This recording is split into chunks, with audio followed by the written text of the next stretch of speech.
What's up everyone, welcome back to Quest Mode. So I just got done watching Nintendo's E3 Direct and I thought it went really well. I thought we got a lot of great news and reveals. So I thought I'd count down my top 5 most awesome announcements from the show.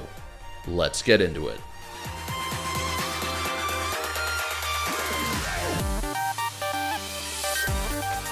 Kicking things off is Super Mario Party, which is coming to Switch on October 5th of this year. The first thing I noticed, and probably everyone else as well, is the new feature where you can play with multiple Switch screens lined up within certain minigames to create a larger board to play on. Characters can then jump between screens wherever they're aligned. Pretty cool.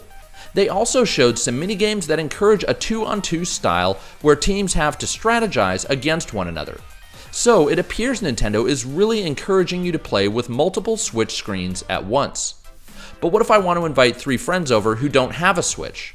Well, we can deduce that not every feature will be available, but it did look like you'll be able to play with one Switch on a TV without ever pulling it out of docked mode.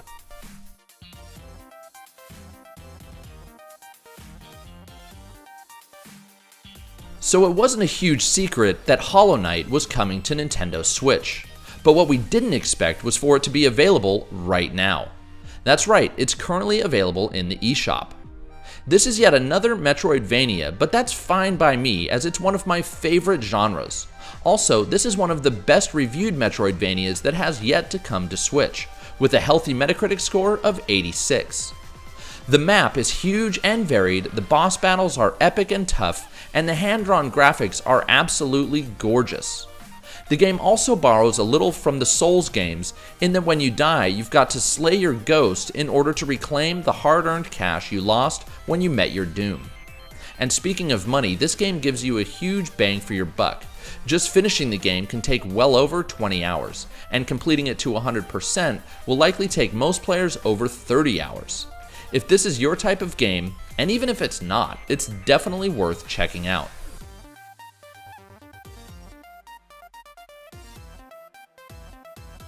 Even more so than Hollow Knight, Fortnight on Switch was probably the worst kept secret of Nintendo's E3 Direct. But also like Hollow Knight, I had no idea that it would be available right away. That said, the trailer left me with a few questions. 1, is it cross-platform? Also, the trailer said, quote, play anywhere, while showing 4 friends playing in what looked like a cafeteria. Does that mean you can link up with other Switch players, even when you don't have an internet connection? But then, where would the other players come from? It didn't really make sense. Also, as of writing this, I've read that there have been some matchmaking issues, but that's to be expected with a game as popular as Fortnite. Nonetheless, once the kinks get worked out, this could end up being the best way to play Fortnite because playing on Switch would give you the ability to duke it out in the same room as your friends without having to play on your phone, which is awesome.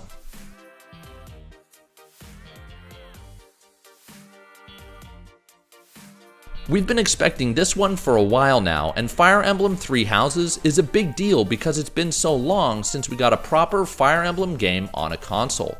Thankfully, you'll only have to wait until spring 2019 to play it on Switch. In this trailer, there were a few notable differences from previous Fire Emblem games. First and most exciting to me is that the environments and the world around you seem to be fully rendered and explorable, giving this edition a little more of an RPG feel on top of the tactical strategy game mechanics. But for fans of the core series, I wouldn't worry too much. The grid-based gameplay is back and on full display. In fact, the battles look to be bigger than ever, as it looks like you can control a small army of soldiers in addition to fighting one-on-one. Lastly, from what I could tell, all the characters were new, but I haven't played every Fire Emblem game, so let me know in the comments if I missed some returning cast members. All in all, expect this game to devour dozens, if not hundreds of hours of your life once it's pulled you in.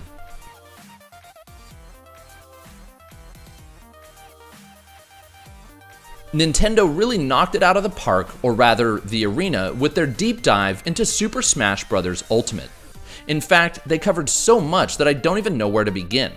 Let's start with the release date of December 7th. It was a little later than I'd expected, but I'm just glad it's coming out in 2018.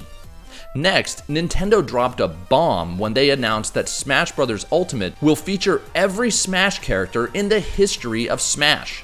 Amazing. Not only that, I was relieved that only a small fraction will be available in your roster up front and that the game will feature a progression system to unlock them all. I personally don't want to have to choose from 60 plus characters right off the bat, and I like the sense of accomplishment that comes with unlocking the roster. Next, each character seems to have gotten updates. Let me say that again. Every character from every Smash game ever appears to have gotten updates. From relatively large changes like new final smashes to small things like cosmetic updates. This must have been a ton of work for Nintendo, and if there were any doubts as to whether this was a port or an entirely new Smash, well, you can put those concerns to rest. As for some of the other additions, it sounds like final smashes will be quicker, making the pace of the game even more fast and furious, and there will be new stages from new games like Breath of the Wild. There will also be new techniques, and of course there was the announcement we were all waiting for: new characters. From what I could tell, the game will feature 2 new roster additions, the Inklings from Splatoon and Ridley from the Metroid series, which I'm personally extremely excited about. Hearing that Super Metroid music as they revealed the character model gave me chills.